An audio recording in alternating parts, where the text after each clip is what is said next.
El siguiente programa es una producción de la Facultad de Ciencias Económicas y Empresariales, Economía y Negocios.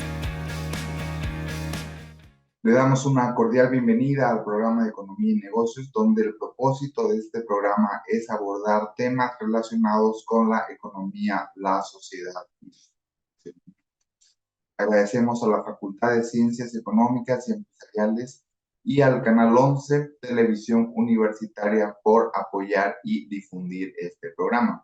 En nuestra sesión del día de hoy vamos a estar hablando sobre lo que es la importancia de la incertidumbre financiera y la actividad económica. Vamos a hacer énfasis en lo bueno, lo malo y lo feo. Vamos a comenzar nuestro programa del día de hoy con el momento económico financiero. ¿Cuál es el propósito de esta sección? Es dar a conocer una noticia de relevancia económica durante la semana y como es de conocimiento, el gobierno ha lanzado algunas medidas con el fin de estabilizar el tema de la situación de falta de divisas en el país y queremos realzar algunos elementos. En primer lugar, el gobierno señaló de que iba a liberar las exportaciones y luego se retractó, y esto es sin duda alguna un elemento importante destacar, porque en el mundo es la normalidad es que no existan restricciones a las exportaciones y en nuestro país las sigue habiendo. Entonces estamos diciendo que básicamente en comparación con otros países estamos en una situación de anormalidad. Y por otra parte también el Banco Central ha anunciado que va a lanzar bonos en moneda extranjera, tasas desde el 4,5%, 5%, 6,5%, dependiendo del plazo. Y desde luego, obviamente, el propósito de esta medida es captar dólares que están en la economía informal y llevarlos al sistema financiero, o en otro caso también llevarlos a básicamente lo que son las reservas internacionales netas. Y aquí es algo que es importante señalar, es que existe dudas sobre si la población va a confiar en este instrumento, en estos bonos, toda vez de que, como vemos, el sistema financiero ha dado, o bueno, básicamente existen restricciones para poder sacar los dólares de las cuentas de la población, y sin duda alguna surge la duda que una vez que se realicen los depósitos, básicamente se puedan retirar dichos fondos en dólares, tal como se están depositando, y en segundo lugar, que la devolución sea en la misma moneda, o más aún existe la duda si por otra parte pudiera, inclusive la gente podría tener la duda de que se devuelva en bolivianos y a un tipo de cambio que no sea de preferencia para las personas. Entonces existen limitaciones y existen dudas en estos bonos fundamentalmente. Y otro elemento que es de notar es que no se está atacando de raíz la situación del país. La medida de fondos estructurales está relacionada con el sector público y sin duda alguna se debe buscar un financiamiento que trate de equilibrar lo que es la situación del país y fundamentalmente tomar medidas de ajuste estructural para que, dicho de otra manera, no sea una medida cosmética, sino sea una medida de fondo. Posiblemente se necesita asistencia técnica, asistencia financiera de organismos internacionales. Esta fue nuestra principal conclusión del momento económico financiero. Vamos a ir con nuestros primeros anuncios institucionales y continuamos con más del programa de Economía y Negocios.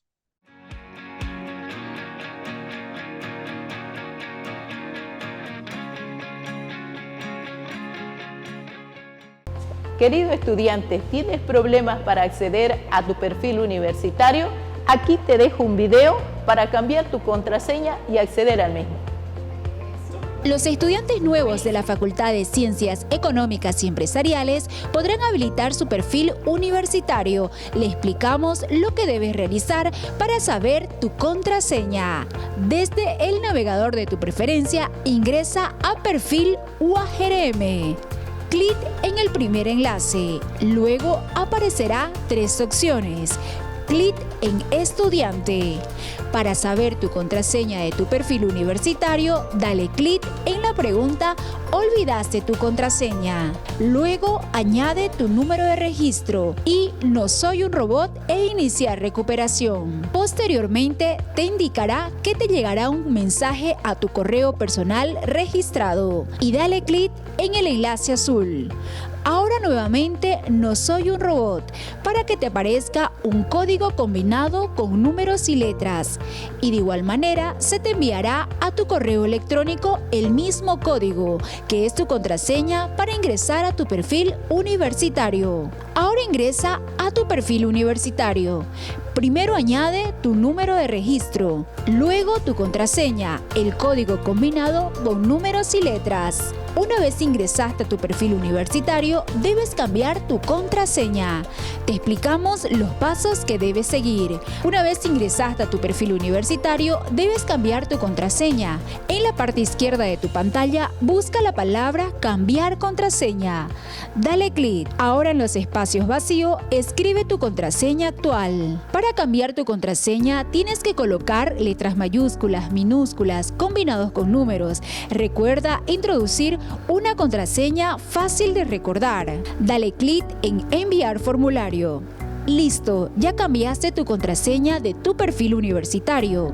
Porque trabajamos para brindarte un mejor servicio. Somos la Facultad de Ciencias Económicas y Empresariales.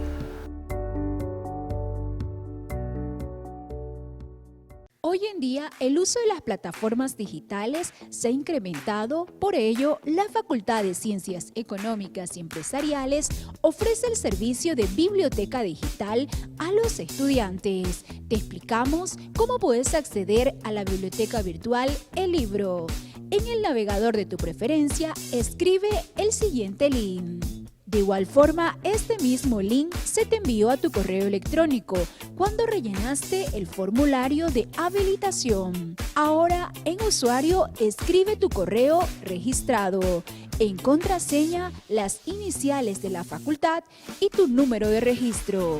Ahora accederás a la plataforma de la biblioteca virtual El Libro, en la cual podrás buscar el libro que desees y posteriormente verás una vista previa del libro que hayas elegido. Aparecerá la cantidad de página, el nombre del autor, editorial, temas, número de páginas, un resumen y una descripción con la tabla de contenidos del libro. En la parte derecha hay diferentes opciones como leer en línea, obtener cita y hasta descargar el libro. Recomendaciones. Este procedimiento solo podrán realizar los estudiantes que hayan rellenado el formulario. Recuerda que en un tiempo de 24 horas se enviará tu usuario y contraseña. Tú también puedes hacerlo y aprovechar los beneficios que te ofrece la Facultad de Ciencias Económicas y Empresariales.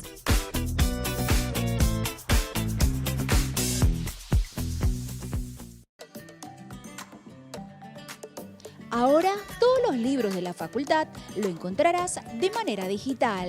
Desde el navegador, ingresa al portal web de la Universidad Autónoma Gabriel René Moreno para acceder a la biblioteca digital facultativa. Te presentamos los pasos que debes seguir. Paso número 1. Dirígete a la parte superior izquierda y dale clic en la palabra Academia y luego en Bibliotecas. Paso número 2. Una vez ingresaste al sistema integrado de la biblioteca digital, dirígete a la parte superior derecha y clic en la palabra Mi Biblioteca para anotar tu número de registro y tu contraseña, el mismo de tu perfil universitario. Paso número 3. Busque el nombre de la facultad y clic en las líneas horizontales para que descienda un listado de opciones y finalmente clic en la biblioteca de Economía para que te aparezcan todos los títulos disponibles en el área empresarial. Paso número 4. Para ver la descripción del libro y el contenido, dale clic en la imagen de la portada. Y para leer el libro, dale clic en Leer en línea.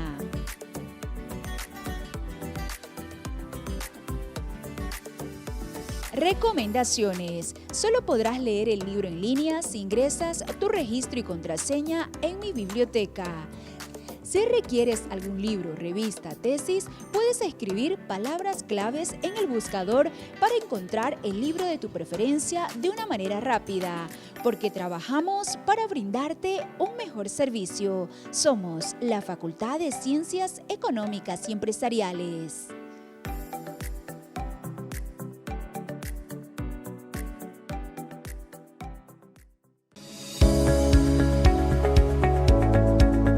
Mi nombre es Mario y tengo 27 años. Soy Keiko Kanashiro, soy de la carrera de Comercio Internacional. Mi nombre es Brian Zavala y soy voluntariado por los ODS. Mi nombre es Carola Paniagua y soy de la carrera de Ingeniería Comercial. Ser voluntario para mí significa ser útil a la sociedad, retribuir lo que la sociedad nos da. Tener mucho compromiso, ser más empático, es servir sin esperar nada a cambio. Ceder parte de tu tiempo para ayudar a las personas. Ser voluntaria me enseñó a ser más empática con las personas y preocuparme más por los demás. Me enseñó a dar cosas sin esperar nada a cambio. A brindar la ayuda de lo que los otros también me dan a mí.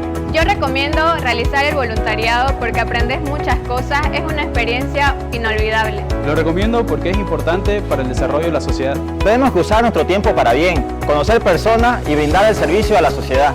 Sumate al equipo de los voluntarios por la ODS. Yo ya soy parte del voluntariado. ¿Y vos qué esperás? Yo soy parte del voluntariado. ¿Y vos qué esperás? Yo soy voluntario ODS. ¿Y tú?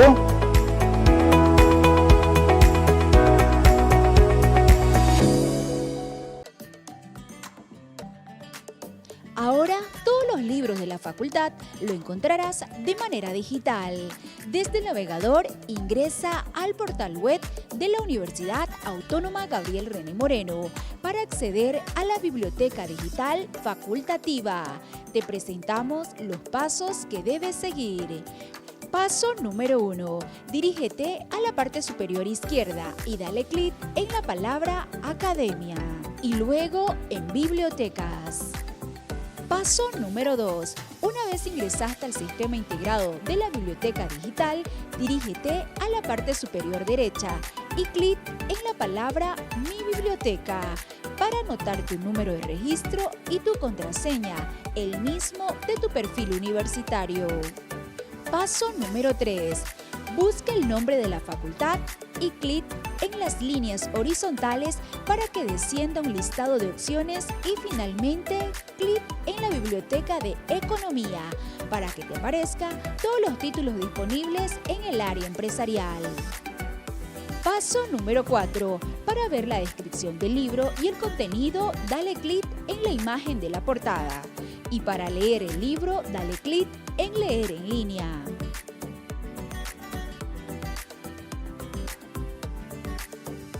Recomendaciones. Solo podrás leer el libro en línea si ingresas tu registro y contraseña en Mi Biblioteca.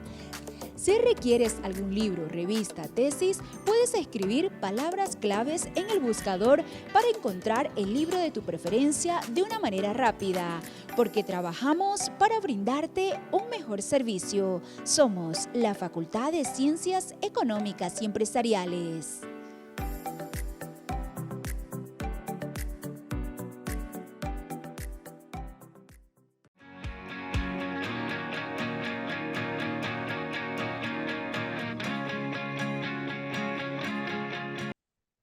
Okay, in this session we will be discussing the relationship between the financial uncertainty and real activity, the goods, the bad, and the ugly, based on a published paper. Now we're with one of the authors. It's like the title of the famous Western film released in 1966. Remember, starring Clint Eastwood. So in this interview, we'll focus to categorize different aspects of this reference to positive elements, negative or perhaps undesirable aspects, and unpleasant or challenging elements.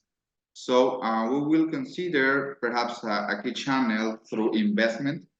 We will ask our international guests what are the main effects of uncertainty, especially when it is high, and how it affects, for example, businesses, investment plans, concern about future profitability and economic conditions. Additionally, we will consider the influence on consumer behavior.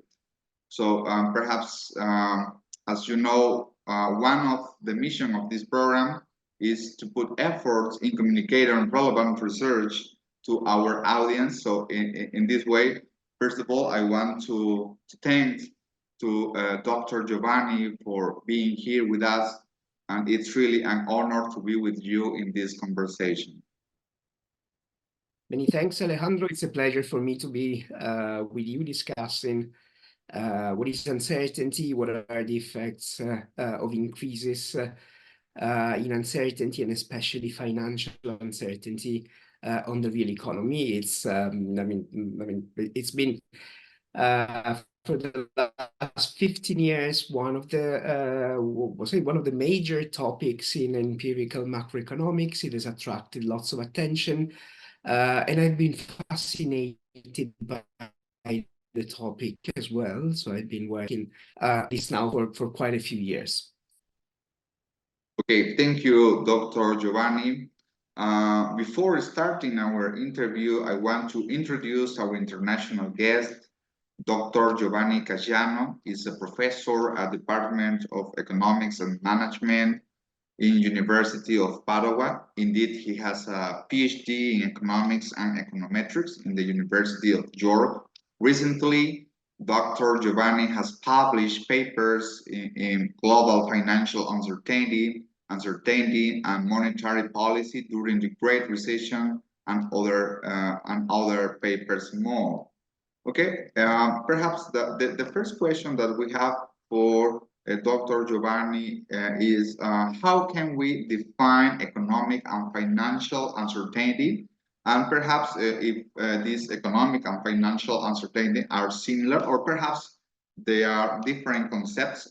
Perhaps what is the relevance, or why is it relevant or important to address it? That's a key question, I would say. So by uncertainty or economic uncertainty, what we mean is the impossibility of predicting future economic outcomes. It's in economics, and we go back to the definition by the English economist Knight in the 1920s, where Knight distinguished between risk and uncertainty, where risk is associated to an outcome to which we can attribute a probability, while uncertainty is instead the total inability of attaching probability to a future outcome. What we have in mind when we talk about economic uncertainty is probably a mixture of the two. So an increase in economic uncertainty means that we are becoming less able, say, to attach a probability to a future economic outcome. When it comes to distinguishing between macroeconomic and financial uncertainty, well, the two concepts are certainly related one to the other. By economic uncertainty or macroeconomic uncertainty, we're thinking about the inability or the unpredictability of the future state of the economy as a whole. While when we think about financial uncertainty, we are mostly concerned with the inability of investors, of markets, to forecast what future financial crisis will be. Where are they going to be in the next 30 days or in the long run? So the two concepts are related one to the other, but they can behave quite differently. And there are examples of very different behaviors. One of the examples is the goods in our paper that you mentioned at the beginning. So there are instances, economic events like the 1987 Black Monday, the crash of the US stock market, where we have experienced a huge increase in financial uncertainty, but macroeconomic uncertainty didn't really react to that. We'll probably get back to this point later. While if we think of what happened in the early 1980s, the recessions associated with oil price shocks, Volcker disinflation, and all the turmoil in the early 1980s, especially in the United States, this is an example of when macroeconomic uncertainty was really high, but financial markets didn't seem to react that much to this type of events. Okay, great explanation. Perhaps you mentioned historical aspects from the 1920s, which making a difference between the risky and the profit. And obviously, this also concerns in terms of probability. So perhaps economists and non-economists always are interested in indicators, gauges. So in terms of given that, you mentioned, for example, that economic uncertainty and financial, well, indeed they are related, but they behave differently, as you mentioned. Are there perhaps some indicators, or how is possible to evaluate alternative measures of uncertainty? Yeah, there's been this has been at the center, say, of most of the empirical literature on uncertainty. So the efforts of most of empirical researchers in the last few years has been exactly addressing this question: how can we measure uncertainty? So this is clearly an unobserved phenomenon. So it's a latent variable. We do not have a precise measure. We have a range of imperfect measures with pros and cons of each of these measures.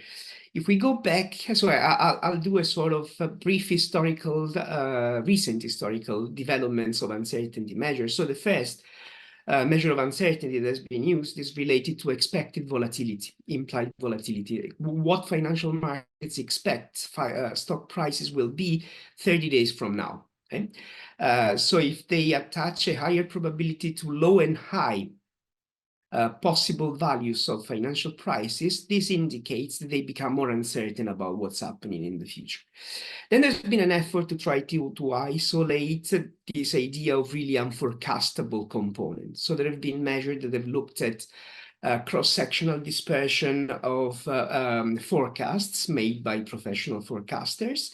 If professional forecasters become, say, if these forecasts become much more heterogeneous, this has been taken as an indication that uncertainty is going up. Other measures that have looked at realized outcomes, so for example, cross-sectional dispersion of firms' profits. If different firms experience very different profit performance, this is again an indication that uncertainty may go up. There have been measures that have looked at text-based measures that have looked at how many times in newspapers, magazines, certain words related to uncertainty are mentioned. And then there's probably what I might consider the state-of-the-art measures of uncertainty that have really looked at the idea that came out from Knight. Okay? So we as human beings, not just economic agents, but with human beings, try to process all the information that we have available to try to forecast something that is important for our decisions now. Okay? So we want to know what will be our wages tomorrow, if we want to take a decision of whether we want to buy or not a house today or a car today. We have to make forecasts about prices. So the idea that came from this, three US econometricians, Serena Eng, Sidney Ludvigson, and Kylie Jurado, was to, okay, let's take a model that uses all this type of information. Let's produce forecasts using all this information about the future values of economic variables. And then let's see when the volatility of this forecast become much larger, okay? So uncommon across series. And this is a way of measuring when the future is becoming much more unpredictable because the volatility of the forecast error that we commit becomes larger. Then there have been other, there's a plethora of, plenty really of proxies of uncertainty that look specifically, for example, at monetary policy uncertainty, trade policy uncertainty, very important, especially in the last few years.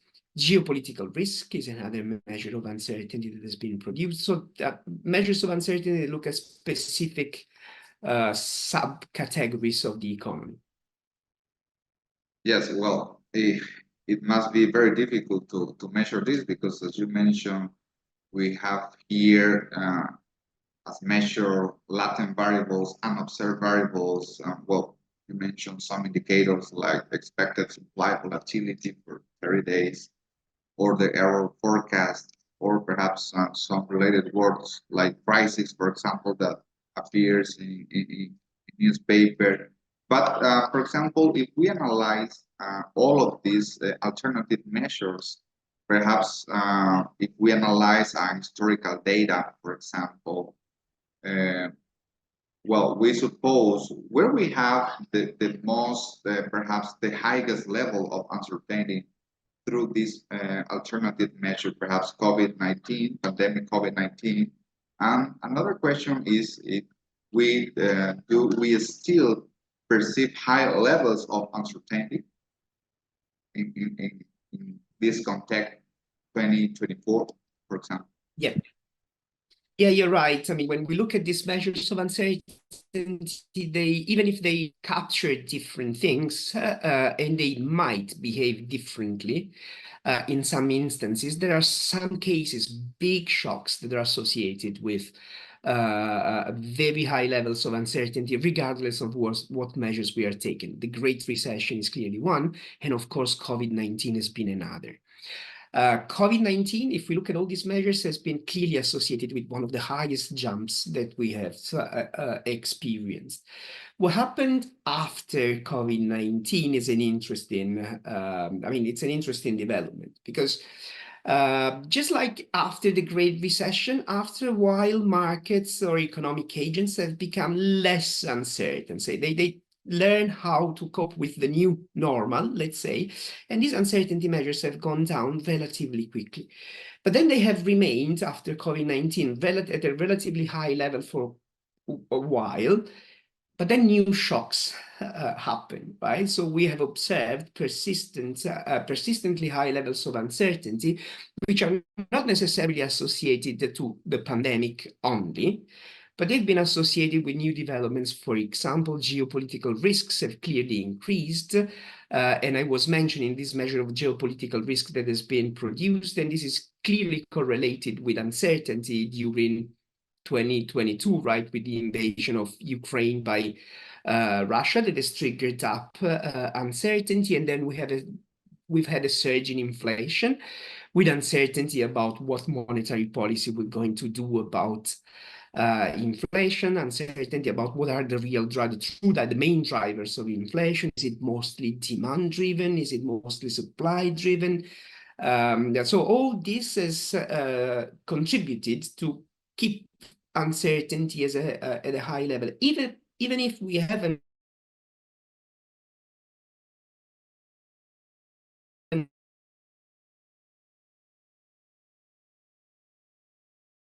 seen spikes of the same. Okay. In this way, well, as you mentioned, perhaps if we see the latest data, we have a significant decrease in alternative measures of uncertainty. But for example, you mentioned some geopolitical factors, for example, Russia, Ukraine.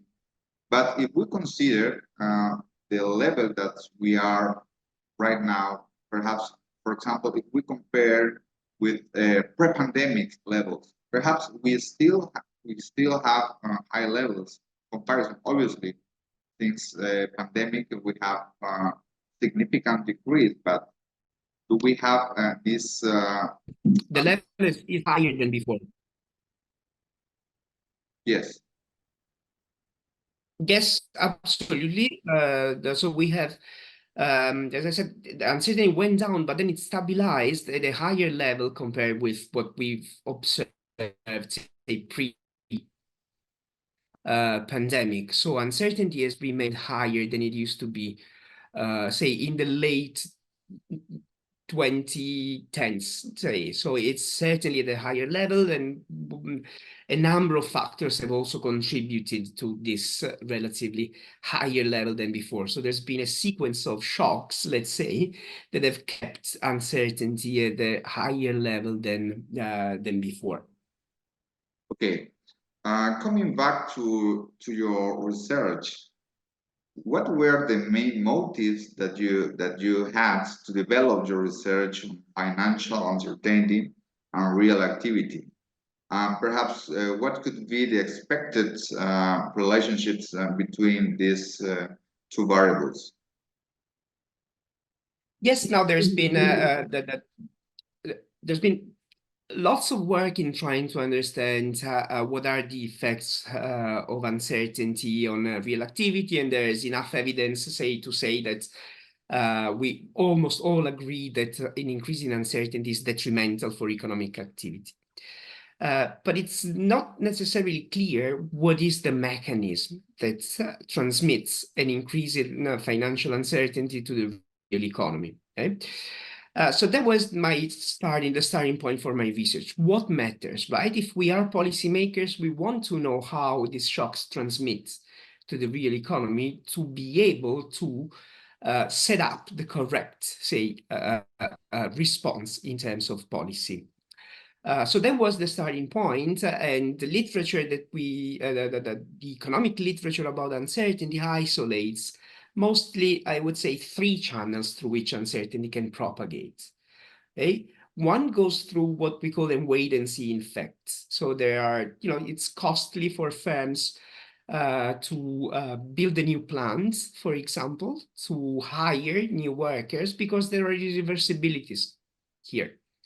If I open a new plant and things go wrong, I cannot recover the investment by selling back, say, the plants that I have built.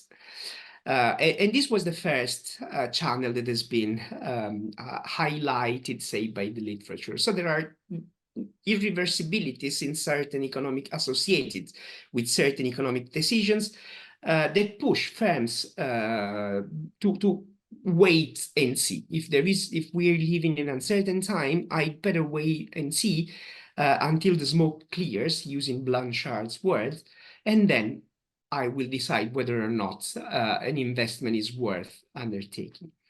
A second channel goes through demands, and it's okay, if times become uncertain as a consumer, as a household, if I think that the probability of having a bad event is going up, I'd better save. No, it's the saving for rainy days argument, precautionary savings, and this decreases demand and depresses economic activity. But then there is a third channel that has been highlighted, which is, okay, when uncertainty goes up, the probability that firms can go bankrupt increases. Right? So more firms might become unable to repay their loans.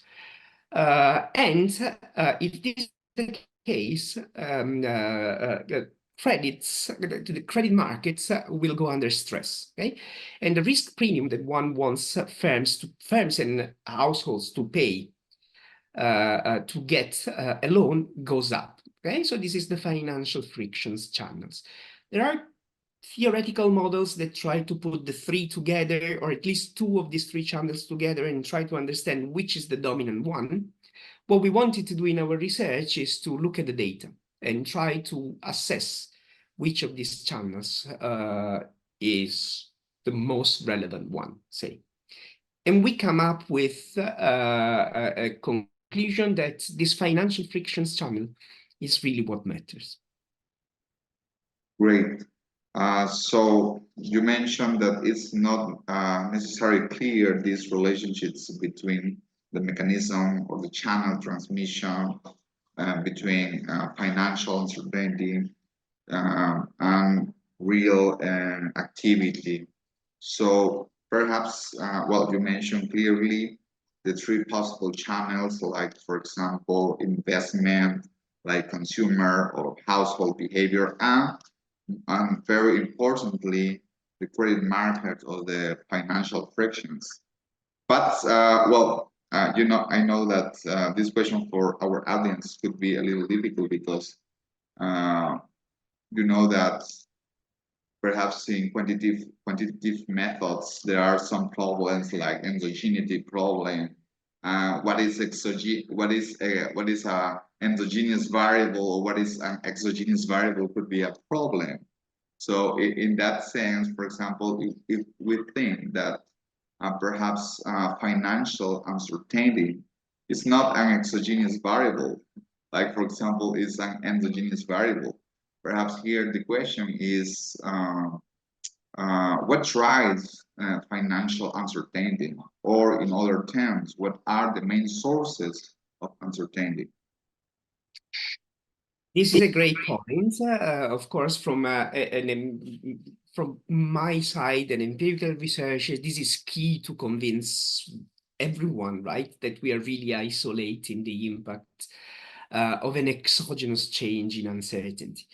Now, when it comes to that, there are, say, techniques with more or less convincing ways of doing this, but it's not this technical aspect that is of interest now. I guess now it's why do we see these increases in financial uncertainty or in uncertainty in general? Some of these increases might be, as you say, endogenous to the economic system. Okay, there is a recession triggered by something else, which might be productivity slowdown, or might be a decrease in demand due to a political event or a war that trigger endogenously an increases in financial uncertainty. In other cases, it is really related to unexpected shocks, right? Natural disaster, terrorist attacks might drive increases in financial uncertainty. This is what we've seen in 9/11.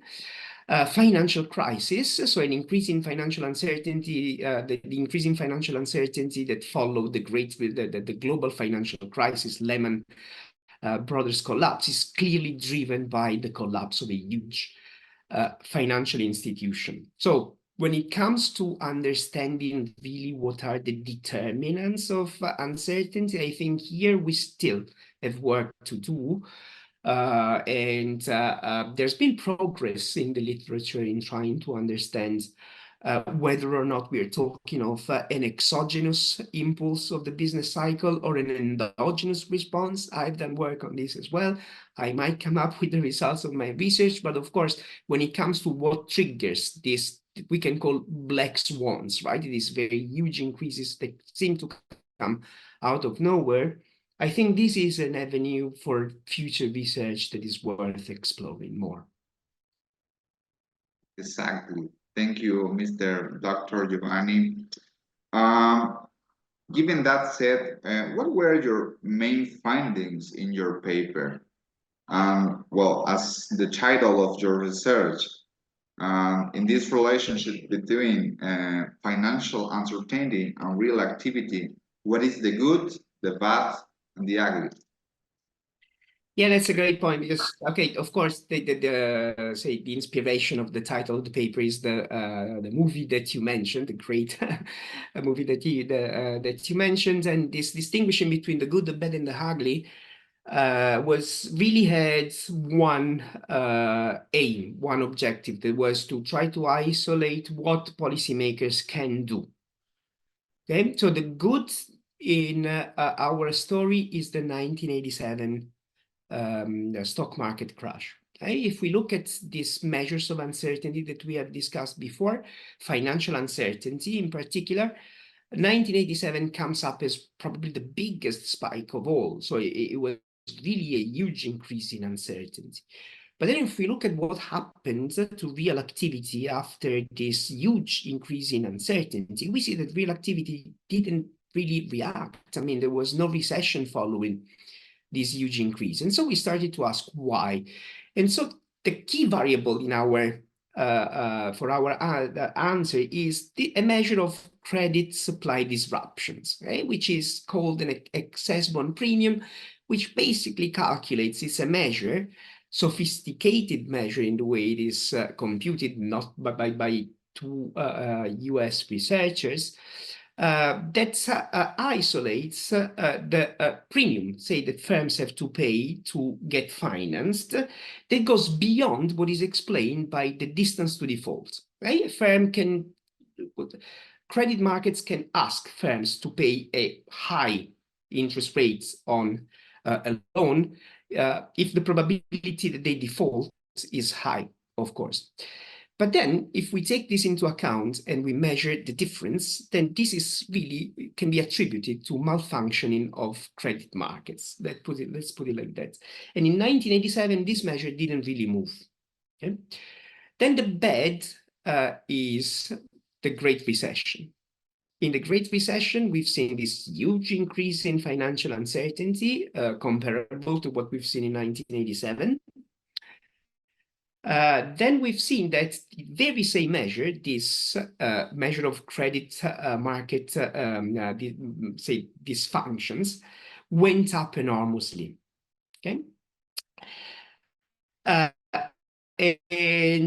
we find this different behavior is key in transmitting financial uncertainty into the real economy. Then the ugly one is the COVID-19. Which is not part of the sample that we examined, but we've seen, again, huge increase in financial uncertainty, but this measure of excess bond premium that didn't really move much. What's the story behind this is the response of the central bank. Okay? So in 1987, the Federal Reserve, at the time, Greenspan was the chairman of the Federal Reserve, intervened immediately. As in the words of Bernanke, Bernanke said, Greenspan flooded the market with liquidity. So liquidity was fully provided to credit markets, and this excess bond premium didn't really move. In 2008, well, the central bank was taken by surprise. It was an unprecedented event, and credit markets froze. We probably, people of my age, can remember the credit freezing that followed the Great Recession. And this had a huge impact on real activity. COVID-19, the central bank, I think, was fully prepared at the time, given the experience of the Great Recession, and they immediately stepped in March 2020 and provided credit markets with lots of liquidity. And in this way, that's why we call it the ugly, because it could have been uglier, but it was not that bad, because in this way, we think central bank, the behavior of the Federal Reserve and most central banks in the world made the recession less persistent, less, say, that they mitigated the impact of the uncertainty related to COVID-19. Thank you very much, Dr. Giovanni. Well, this interview was really very short. I had many further questions, but I want to finish this conversation. What you were mentioning before, if it is possible, for example, to mitigate financial uncertainty, perhaps how? Yes, I think the key, I mean, from what I've learned, say, from my own research, is that the main channel through which uncertainty transmits and can be damaging for the real economy is if this makes credit markets to stop functioning. Right? So firms that have to face tough decisions in uncertain time do not have access to credit as they should. Consumers as well do not have access to credit as they should, in terms that the interest rate that they have to pay goes up because of this increased uncertainty. So here best intervention that one can think of is, again, central banks that step in and provide enough liquidity to keep interest rates at low levels so that credit markets can keep functioning and firms and consumers can still have access to credit markets and investments and consumption decision can still be taken despite the higher level of uncertainty. Dr. Giovanni, thank you again. I really appreciate all of your comments and significant contributions. Please, I kindly invite you for another conversation again for a near future. I'd be happy. It's been a great pleasure to be with you, Alejandro, and with your, with all the audience that you will have. Thanks again. It's been really great to talk to you.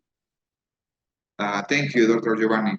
This was our main conversation in this session, discussing some concerns about the relationship between financial uncertainty and the real activity. Now we go to our institutional announcement, and then we'll continue with our program. We have more coming up.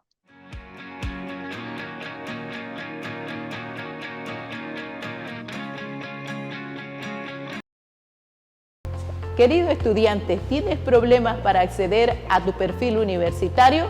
Aquí te dejo un video para cambiar tu contraseña y acceder al mismo. Los estudiantes nuevos de la Facultad de Ciencias Económicas y Empresariales podrán habilitar su perfil universitario. Le explicamos lo que debes realizar para saber tu contraseña. Desde el navegador de tu preferencia, ingresa a Perfil UAGRM. Clic en el primer enlace. Luego aparecerá 3 opciones. Clic en Estudiante. Para saber tu contraseña de tu perfil universitario, dale clic en la pregunta ¿Olvidaste tu contraseña? Luego añade tu número de registro y No soy un robot e iniciar recuperación. Posteriormente te indicará que te llegará un mensaje a tu correo personal registrado y dale clic en el enlace azul. Ahora nuevamente No soy un robot para que te aparezca un código combinado con números y letras y de igual manera se te enviará a tu correo electrónico el mismo código que es tu contraseña para ingresar a tu perfil universitario. Ahora ingresa a tu perfil universitario. Primero añade tu número de registro, luego tu contraseña, el código combinado con números y letras. Una vez ingresaste a tu perfil universitario, debes cambiar tu contraseña. Te explicamos los pasos que debes seguir. Una vez ingresaste a tu perfil universitario, debes cambiar tu contraseña. En la parte izquierda de tu pantalla, busca la palabra Cambiar contraseña. Dale clic. Ahora en los espacios vacíos, escribe tu contraseña actual. Para cambiar tu contraseña, tienes que colocar letras mayúsculas, minúsculas, combinados con números. Recuerda introducir una contraseña fácil de recordar. Dale clic en Enviar formulario. Listo, ya cambiaste tu contraseña de tu perfil universitario. Porque trabajamos para brindarte un mejor servicio. Somos la Facultad de Ciencias Económicas y Empresariales.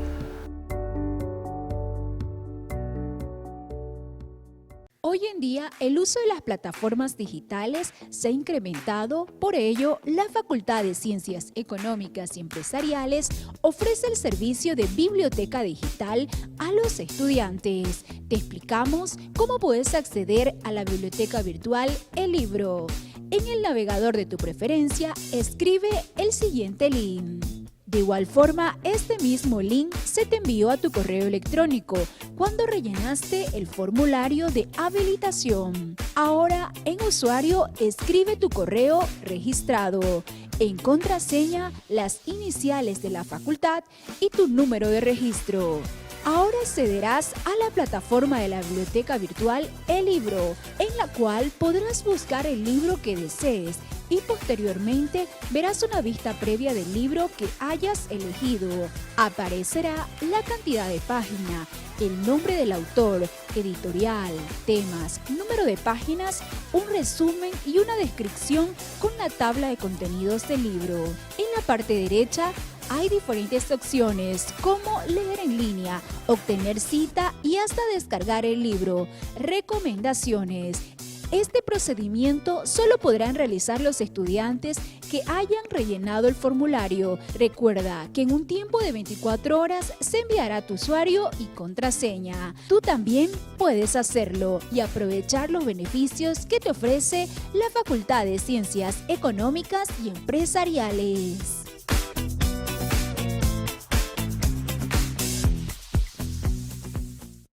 Querido estudiante, ¿tienes problemas para acceder a tu perfil universitario? Aquí te dejo un video para cambiar tu contraseña y acceder al mismo. Los estudiantes nuevos de la Facultad de Ciencias Económicas y Empresariales podrán habilitar su perfil universitario. Le explicamos lo que debes realizar para saber tu contraseña. Desde el navegador de tu preferencia, ingresa a Perfil UAGRM. Clic en el primer enlace. Luego aparecerá 3 opciones. Clic en Estudiante. Para saber tu contraseña de tu perfil universitario, dale clic en la pregunta ¿Olvidaste tu contraseña? Luego añade tu número de registro y No soy un robot e iniciar recuperación. Posteriormente te indicará que te llegará un mensaje a tu correo personal registrado y dale clic en el enlace azul. Ahora nuevamente No soy un robot para que te aparezca un código combinado con números y letras y de igual manera se te enviará a tu correo electrónico el mismo código que es tu contraseña para ingresar a tu perfil universitario. Ahora ingresa a tu perfil universitario. Primero añade tu número de registro, luego tu contraseña, el código combinado con números y letras. Una vez ingresaste a tu perfil universitario, debes cambiar tu contraseña. Te explicamos los pasos que debes seguir. Una vez ingresaste a tu perfil universitario, debes cambiar tu contraseña. En la parte izquierda de tu pantalla, busca la palabra Cambiar contraseña.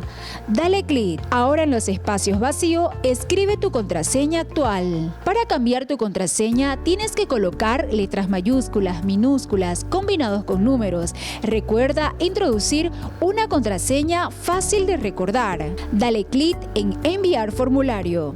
Listo, ya cambiaste tu contraseña de tu perfil universitario. Porque trabajamos para brindarte un mejor servicio. Somos la Facultad de Ciencias Económicas y Empresariales.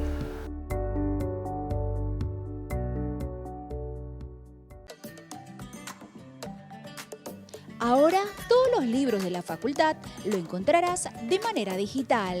Desde el navegador, ingresa al portal web de la Universidad Autónoma Gabriel René Moreno para acceder a la biblioteca digital facultativa. Te presentamos los pasos que debes seguir. Paso número 1. Dirígete a la parte superior izquierda y dale clic en la palabra Academia y luego en Bibliotecas. Paso número 2. Una vez ingresaste al sistema integrado de la biblioteca digital, dirígete a la parte superior derecha y clic en la palabra Mi biblioteca para anotar tu número de registro y tu contraseña, el mismo de tu perfil universitario. Paso número 3. Busca el nombre de la facultad y clic en las líneas horizontales para que descienda un listado de opciones y finalmente clic en la biblioteca de Economía para que te aparezcan todos los títulos disponibles en el área empresarial. Paso número 4. Para ver la descripción del libro y el contenido, dale clic en la imagen de la portada. Y para leer el libro, dale clic en Leer en línea.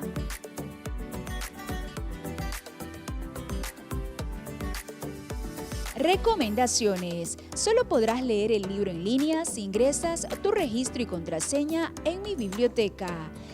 Si requieres algún libro, revista, tesis, puedes escribir palabras claves en el buscador para encontrar el libro de tu preferencia de una manera rápida, porque trabajamos para brindarte un mejor servicio. Somos la Facultad de Ciencias Económicas y Empresariales.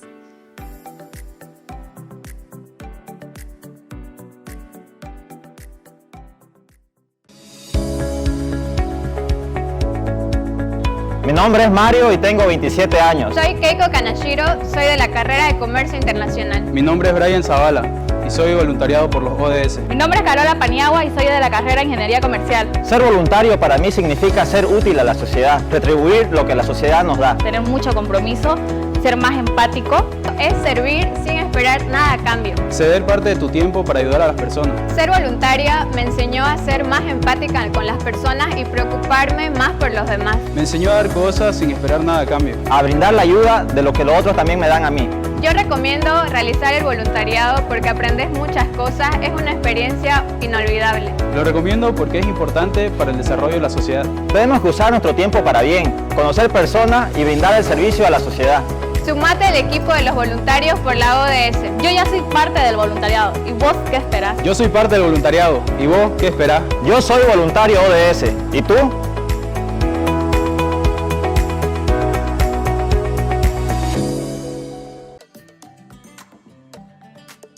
Ahora, todos los libros de la facultad lo encontrarás de manera digital. Desde el navegador, ingresa al portal web de la Universidad Autónoma Gabriel René Moreno para acceder a la biblioteca digital facultativa. Te presentamos los pasos que debes seguir. Paso número 1. Dirígete a la parte superior izquierda y dale clic en la palabra Academia y luego en Bibliotecas. Paso número 2. Una vez ingresaste al sistema integrado de la biblioteca digital, dirígete a la parte superior derecha y clic en la palabra Mi biblioteca para anotar tu número de registro y tu contraseña, el mismo de tu perfil universitario. Paso número 3. Busca el nombre de la facultad y clic en las líneas horizontales para que descienda un listado de opciones y finalmente clic en la biblioteca de Economía para que te aparezcan todos los títulos disponibles en el área empresarial. Paso número 4. Para ver la descripción del libro y el contenido, dale clic en la imagen de la portada. Y para leer el libro, dale clic en Leer en línea.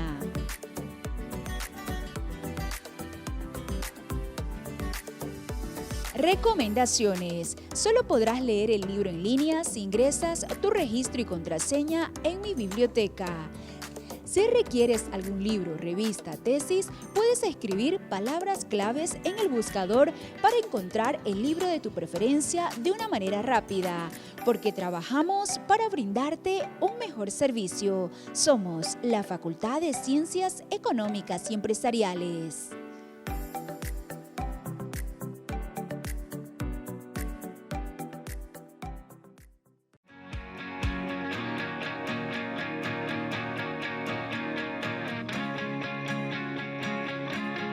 Como habíamos mencionado previamente, hoy tuvimos una entrevista en la cual estuvimos abordando la relación entre incertidumbre y incertidumbre financiera y la actividad económica. Hay la mala noticia la mala noticia es que el nivel de incertidumbre financiera sigue siendo alto, fundamentalmente debido a cuestiones geopolíticas. Han existido nuevos shocks después de la pandemia del 2019-2020. Fundamentalmente existen tres mecanismos fundamentales que nos permiten explicar cómo la incertidumbre financiera llega a lo que es la actividad económica. Por una parte está el lado de la inversión y fundamentalmente cuando existe incertidumbre lo que hacen los inversores es detener las inversiones, ¿no? Esperar un tiempo hacia adelante para poder invertir. Entonces el primer efecto es retardar la inversión, lo cual desde luego afecta al nivel de producción, afecta al nivel de empleo. Ese es un primer mecanismo. Un segundo mecanismo está a través de lo que es el comportamiento de los consumidores cuando muchas veces cuando existe incertidumbre lo que hacen es dejar de consumir, ¿no? Y un tercer elemento está a través de las firmas y a través del sistema financiero, pueden existir fricciones financieras o como también pueden existir contracciones del crédito por parte de las entidades financieras, lo cual también repercute finalmente en lo que es el nivel de la actividad económica. La buena noticia es que hoy en día el tema de las crisis financieras ya no se dan como en episodios pasados en la historia económica. Las crisis tienden a ser más cortas, pero sin duda alguna no dejan de ser importantes. Estas y otras fueron nuestras principales conclusiones en nuestra sesión del día de hoy. Y recuerden que los invitamos a que nos acompañen por el programa de Economía y Negocios los días sábados a las 8 de la noche y el reprise del día domingo en el mismo horario. Muchísimas gracias.